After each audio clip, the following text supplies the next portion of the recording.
I'm Ken Record, and I welcome you to Mining Biblical Truth. This week, we continue in our series on Biblical Critical Theory by Christopher Watkin, book I strongly urge you to read. And this week, we're covering chapters 21 and 22, The Last Days, Part 1.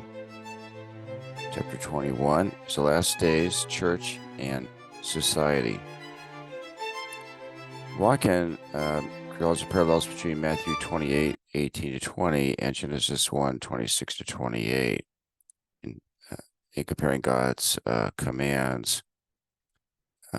Matthew 28 says that, "Then Jesus came to them and said, 'All authority in heaven and on earth has been given to me. Therefore go and make disciples of all nations, baptizing them in the name of the Father and of the Son and of the Holy Spirit, and teaching them to obey everything I have commanded you. And surely I'm with you always to the very end of the age.'" The church and civil society. The church is the continuation of God's promise to Abraham. All people will be blessed through you. Society is dominated by government and business. The church is intended to be outside of both. It is really modernity that is trying to consolidate theological and political power by making the church subservient to the state. The church should not be politicized or marketed. The corporation is not a royal priesthood, and the state is not a holy entity.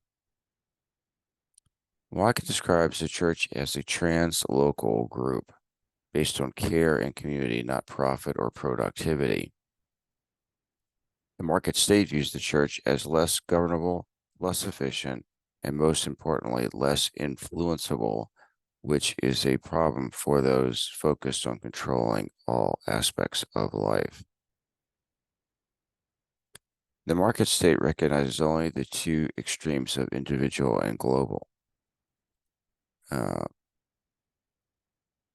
The political left sees the state as the guarantor of individual welfare, and the political right sees individual rights as a bulwark against state control.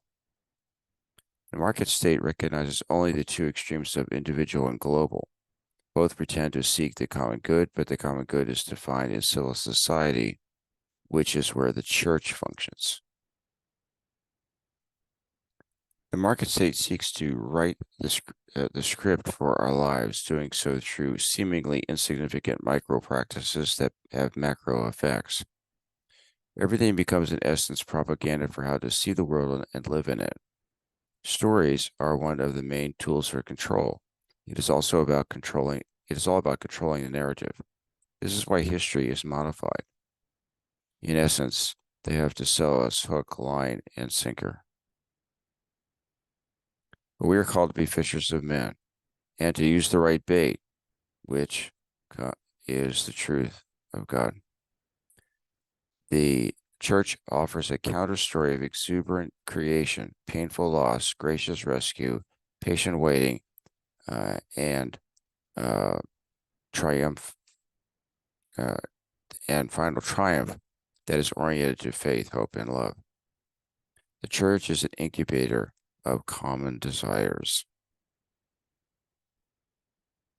In the contrast to common desires, if on the one hand, late modern consumption desire versus biblical intimacy desire. The consumption desire is a subject-object relationship, free to consume, unencumbered by subject relationships. The biblical intimacy desire is a subject-subject relationship, free to love and to give away, unencumbered by desire for objects.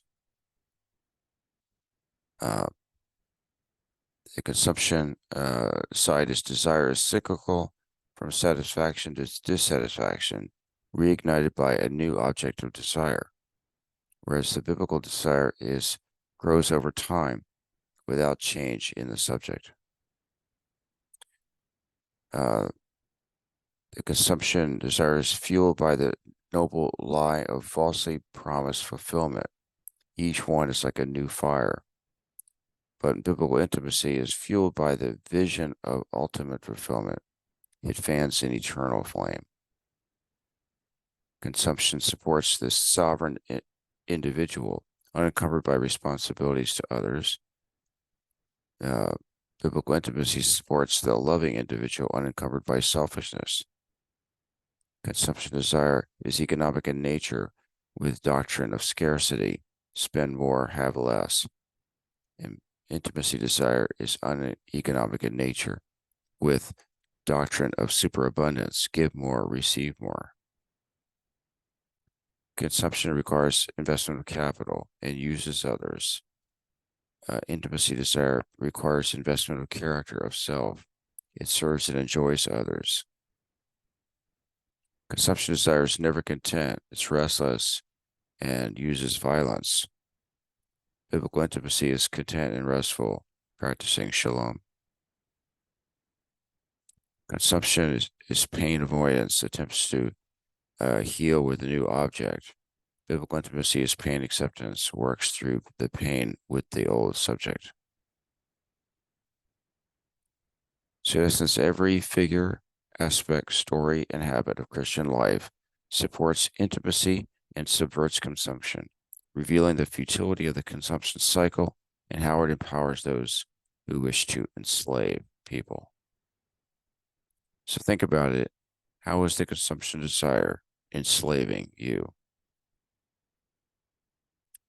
And then I should say chapter 22, last days and parallax living. The relation of the church to secular culture is two choices. They're either separate or the church is contained in the culture, where they really should be intertwined, neither separate nor assimilated. The kingdom consummated is the second coming of Christ, or let's start rather with the first coming of Christ is the outpouring of the Spirit and resurrection of Christ. His kingdom inaugurated. And the timeline is what comes before that. And then the church age follows that. It's the age of the already and the not yet, the now in which we live. Followed by the second coming, the general resurrection of the dead, and the kingdom consummated, ushering in the age to come.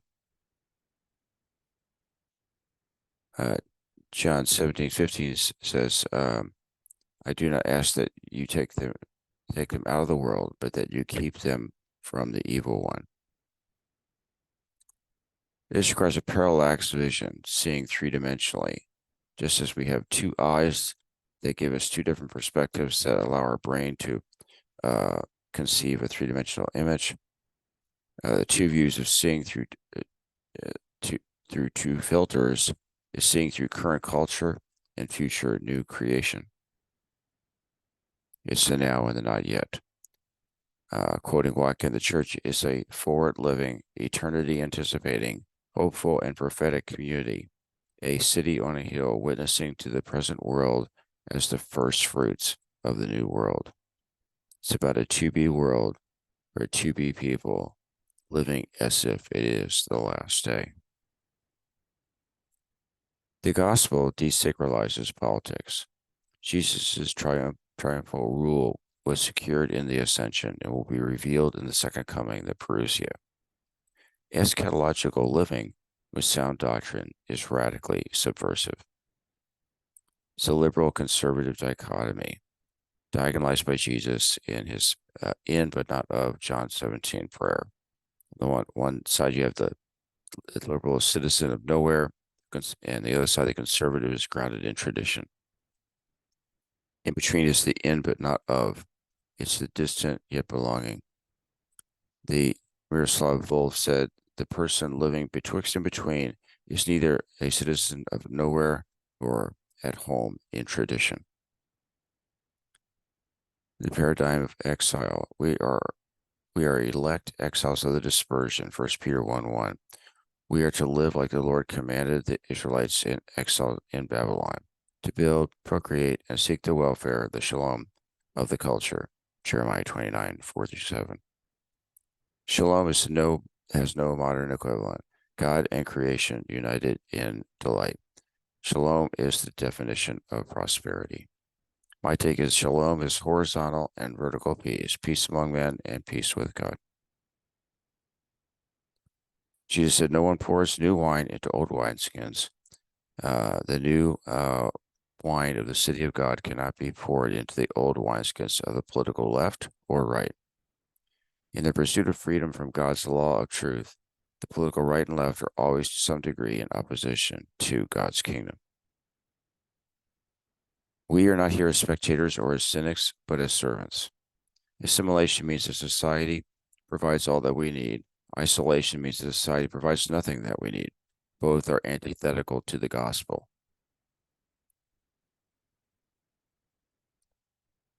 The concept of metacritique is a critique from beyond or from above, uh, more discerning than assimilation and more hospitable than isolation.